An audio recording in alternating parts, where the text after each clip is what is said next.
Halo Otomania, kini Gaspol hadir untuk mengulas berita tentang dunia MotoGP.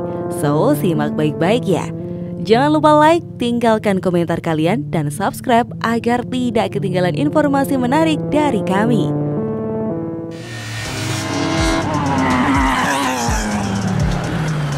Pengaspalan ulang sirkuit Mandalika tuntas, siap manjakan bos Dorna. Kejutan demi kejutan telah dieksekusi MGPA untuk menyukseskan gelaran balap internasional.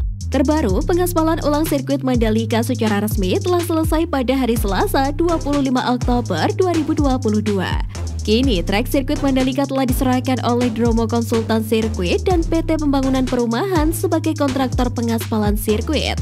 Dikutip dari tribunlombok.com, Direktur Utama Mandalika Grand Prix Association atau MGPA mengaku usai pengaspalan ulang ini, Dromo dan PP memberikan waktu untuk mengetes dan mencoba trek sirkuit guna untuk mengetahui kekurangannya di mana. Sehingga usai dicoba dan dites, jika kemudian tidak ada permasalahan, selanjutnya minggu depan akan mulai dilakukan pengecatan markas sirkuit, yaitu mulai dari kiri kanan sirkuit, pengecatan beberapa run-off area, dan pengecatan di curb karena ada beberapa curb yang baru dibuat sehingga masih warna beton.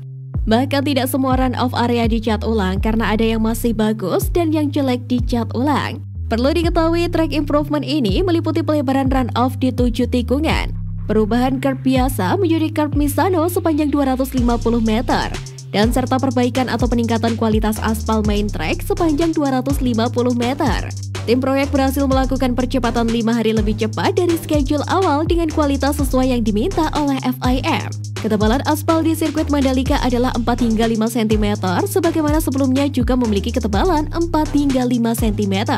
Mengenai material batuan dipasok dari Lombok dan sebagian besar dari Lampung. Hal ini karena Dromo Konsultan meminta ukuran batuan-batuan tertentu, sehingga sesuai dengan yang diinginkan oleh pihak Dorna dan juga pembalap.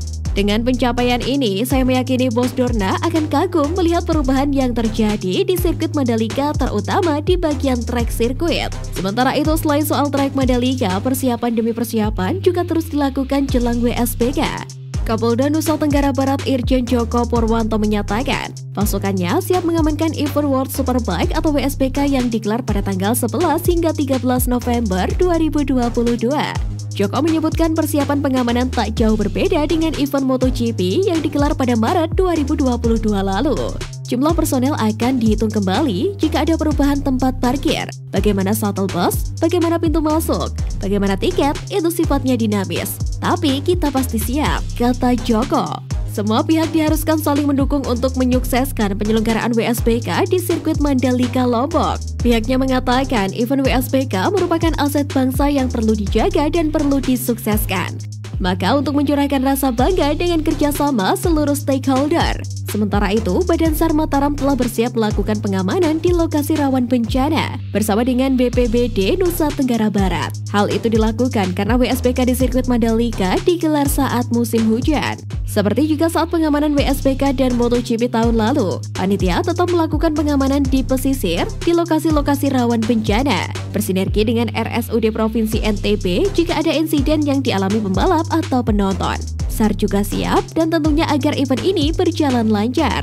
Gubernur NTB Zulkifli Mansyah optimis WSBK akan digelar pada 11 hingga 13 November itu dihadiri oleh 100.000 penonton. Tentu untuk memeriahkan gelaran WSBK 2022 ini, koordinator lapangan WSBK yakni Jamaluddin Maladi menjelaskan terkait kegiatan Lombok Sumbawa Fair sebagai side event WSBK 2022. Terdapat tradisional colossal dance yang akan tampil saat opening dan closing final day, Mandalika Aircraft Expo, kuliner Nusantara, pameran otomotif elektrik, e-sport competition, dan World Music Festival. Mari kita doakan semoga acara ini lancar dan bisa membawa nama harum Indonesia di kancah internasional.